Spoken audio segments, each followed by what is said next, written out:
कि इस पूरी सरकार के लिए अच्छी और बुरी बात दोनों ये है कि सबसे बड़ी उसकी पॉलिटिकल पूंजी जो है वो मनमोहन सिंह की ईमानदारी है। प्रदीप जी, आपसे हमारी बातचीत आगे जारी रहेगी। इस वक्त हमारे साथ बीजेपी के लीडर सिद्धार्थ नाथ सिंह जुड़ गए हैं।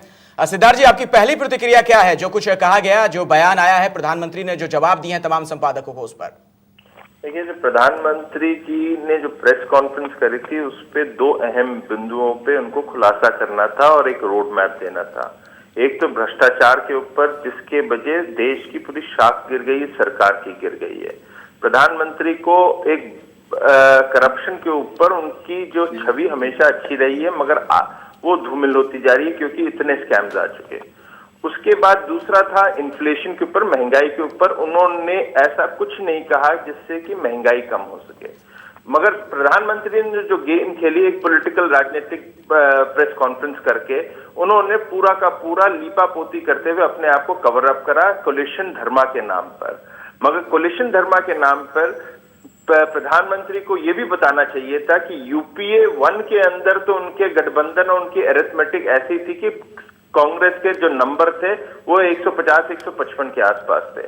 अब उनके तो 206, 208 हो गए, ना ही वामपंथी थे जी। तो यूपीए 2 के अंदर ऐसी क्या मजबूरी थी कि डीएमके को ही कोलिशन में रखना था? कहीं वो उनको धमका रहे थे या जो मजबूरी बता रहे हैं वहां पे यूपी की मुलायम सिंह लाइन में खड़े हुए थे कतार। जी जी, सिद्धार्थ नाथ सिंह, बहुत बहुत शुक्रिया फिलहाल इस तमाम बातचीत के लिए। बीच में आपको रोकना पड़ रहा है। अतुल अंजान, सीपीआई के नेता, इस वक्त हमारे साथ जुड़ गए हैं।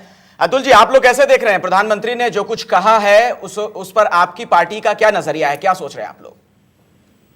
प्रधानमंत्री ने एक तो लंबे दौर के बाद तमाम मीडिया और सार्वजनिक जीवन में जो प्रश्न उठ रहे हैं उन पर कुछ बात करने की कोशिश की है, लेकिन इस पूरे प्रेस कॉन्फ्रेंस में प्रधानमंत्री जी को मैंने जो देखा और बोलते हुए सुना, ऐसा लगता है कि प्रधानमंत्री कहीं से डरे हुए हैं और कहीं बड़े व्यापक दबाव में वो सब बातें कर रहे हैं जी। अगर मैं इस प्रधानमंत्री के पूरे प्रेस कॉन्फ्रेंस के वक्तव्यों को और उसमें छिपे हुए निहितार्थ को अगर गंभीरता से देखता हूं तो क्या मुझे लगता है क्या देश के प्रधानमंत्री के पद पर कोई परिवर्तन की छाया आ रही है? और अगर है तो ये आने वाले दिन समर्थन में बाहर से तो हमारा नारा था, ना खाएंगे ना खाने देंगे, ताका झांकी करते रहेंगे।